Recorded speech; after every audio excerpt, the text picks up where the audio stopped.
Welcome back to Bay Area Sports Night. Kate Rooney and Grant Lotus here with you, and we are joined now by a friend of the show, Mr. Zach Brook of NBC Sports Washington, all the way on East Coast time and still good enough to come be on our show. Zach, thank you so much for joining us tonight. There's a lot of stuff we could talk about tonight, but I think we're going to start with some baseball because we were riding so high here in the Bay Area with how well the Giants have been performing. Now they're 1-6 in the month of August. What do you attribute this slump to? Maybe it's just they know maybe the playoffs are sort of slipping out of their grasp. I think they're either 3 or 4 games below 500. Maybe they know this season's maybe not the right one to try and go on a run. They're kind of losing their confidence a little bit. But they're still close. They're not completely out of it, and I think they could potentially turn it around. So I wouldn't say the season's a wash yet, but they're going to have to get going quickly. Zach, looking at the Giants and the Nats, so many teams competing for that wild card spot. Is there a team that you see poised to kind of separate from the pack? It seems like so many teams are clumped together right now. Well, if you look at the past week, you have to say the Mets, because they've been on an unbelievable roll, especially since the deadline. I think they've been scorching, and I think the Nats are off today, and they've got a series against them this weekend. It's going to be very pivotal. If you were to give somebody out, I'd probably have to take the Mets, and people were clowning them all year. And they decided to keep Syndergaard. They decided to keep the rest of their pitching staff. They brought in Stroman. And they're balling, and you got to give them credit for it. And they're really playing well. So if they can keep it going, I don't think this unbelievable run that they're going on is going to continue. But if they can notch back up into the standings a little bit, I think right now the wild card is Washington and Philly. The Mets are rolling. If they can steal a couple games from the Nats this weekend, it could get real interesting. Yeah, the Mets are kind of like the Giants of August so far, even though we're only 8 days into this month. We just finished this National Series. Giants getting swept, of course. How legitimate do you think the Nationals are when it comes to being a contender in the wild card race? Well, right now with Scherzer out, they don't have their full starting set. Corbin's been really great this season. Strasburg's been great this season, but the bullpen has been very suspect, and it's been like that all year. Trevor Rosenthal didn't work out. Kyle Barraclough didn't work out. And they've got Sean Doolittle, who's great, but you can only play him so much. And I think the loss of Harper affected him a little bit, but I think they also thought that maybe somebody was really going to step up this year. And maybe they thought it was Juan Soto, but he's still really young. Maybe they thought it was Victor Robles, but he's still really young. And it's really kind of been Rendon. But then the other end of that is it's his contract year, and there's been a lot of speculation about whether he's going to be coming back. So maybe that's going on a little bit in the locker room, and they're kind of like the guy who's being pegged as the leader. They don't know if he's staying. Maybe that's influenced a little bit. But they turned it around. They had a very slow start, but it's going to be really interesting closeout. Yeah, it's you bring up Bryce Harper. It's interesting. He was obviously a guy that a lot of teams, including the Nats and the Giants, wanted this offseason. The Phillies ended up getting him. Is it surprising to you that he hasn't played better, especially in this year of the juiced ball? Well, I think Philly is a tough sports crowd. It's tough. And you saw in that first game when he went out there, they were booing him because he wasn't playing well. And I think they just have high expectations, especially because they see how much money they gave him.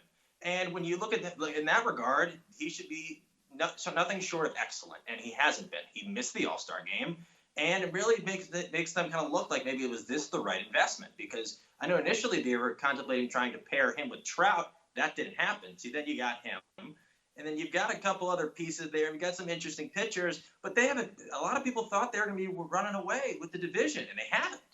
And maybe it's not like you're going to move Harper. You gave him 13 years. I think it's kind of like the similar situation that the Raiders had with Gruden last year. He's in year one of a long deal. It's a process, and I think they just got to wait it out. Even if the Giants don't make it down the stretch, don't see a taste of October, it looks like we've got a team here in the Bay Area that is poised to be there. That's the A's, of course. They're sitting a game or half a game out of the second wild card spot. Do you see them being able to stay in this thing and go ahead of Tampa and get that second spot? I think it's definitely possible. You're seeing Mike Trout, his belated birthday, he's been playing out of his mind. I think he's either 1 or 2 in the home run column, and he's playing fantastic.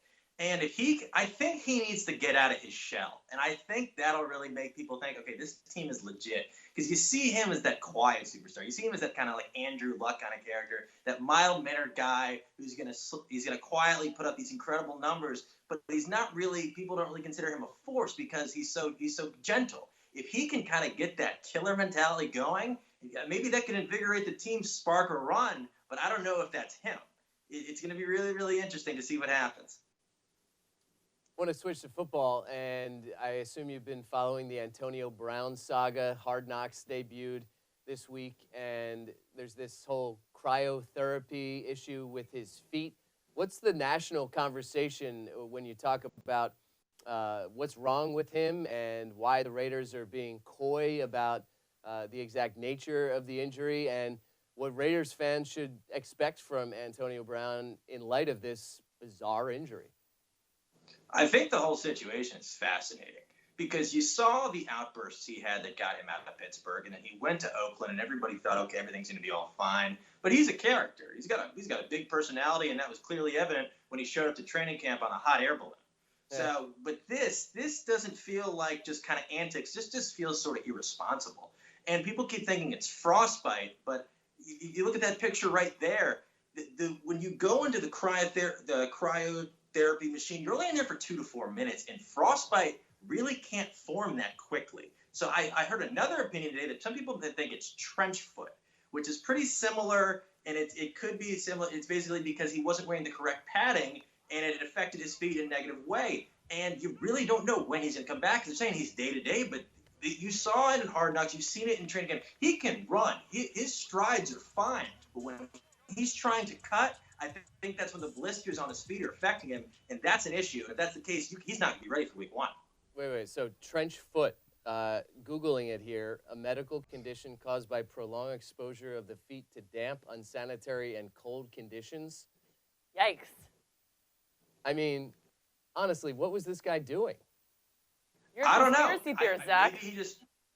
Maybe he just wanted to try out his own new thing when he went in the machine. But apparently, it's like they say it's below negative 100 degrees, and they say like it's like liquid nitrogen and ice. And I'm like, that's not really the kind of thing I'm trying to just kind of like do my own style with, because you don't know how that's going to affect. And now you can look at his feet, and now he knows what happens. But guys do this. I mean, this is something that professional athletes have done. It's been documented. It's supposed to help the body heal, and I guess he was trying to get his body right for the start of training camp, but maybe forgot to wear shoes. Do you think that he got the trench foot in the cryotherapy chamber, or that it's totally unrelated and the cryotherapy report is erroneous?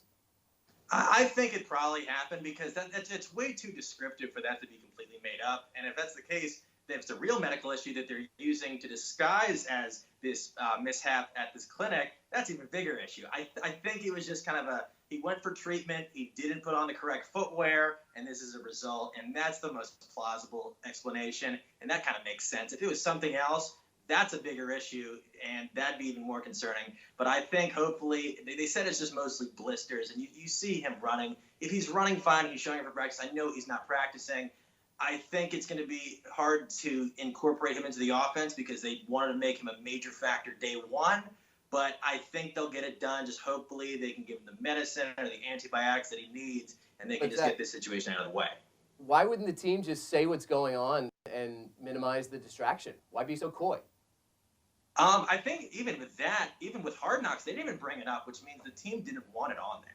So that means maybe it's a situation that they're like, all right, we're giving this guy a lot of money, and he's being irresponsible, and that's not really a good look because they're trying to change the culture, they're trying to change the look of the Raiders, and to have basically the face of your franchise not even be able to go for his first training camp, that's not a good look. And it's basically saying maybe he's still kind of immature, similar to what he was at Pittsburgh.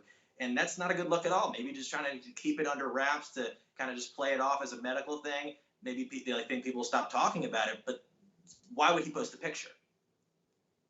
Do you think he's going to be back for game 1 of the regular season? If he is, I don't think he's going to be 100%. And if that's the case, I don't think it's worth throwing him out there. I think you got to wait until he's healthy. He's 31 years old. He's not a young, spry guy anymore. He's a 31-year-old vet, and they need to preserve him for the duration of the contract. And with this isn't even an on-field injury. This is one of the most bizarre injuries I've ever seen.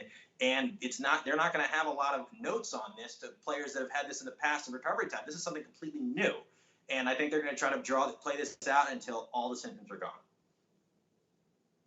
Keep our eye on the trench foot theory. That's a new one, and we're going to be tracking that here. Zach, great having you on. Thank you so much for your unusual and interesting insights, as always. Thanks, Zach. Appreciate it. Thank you. Hopefully his feet get better soon.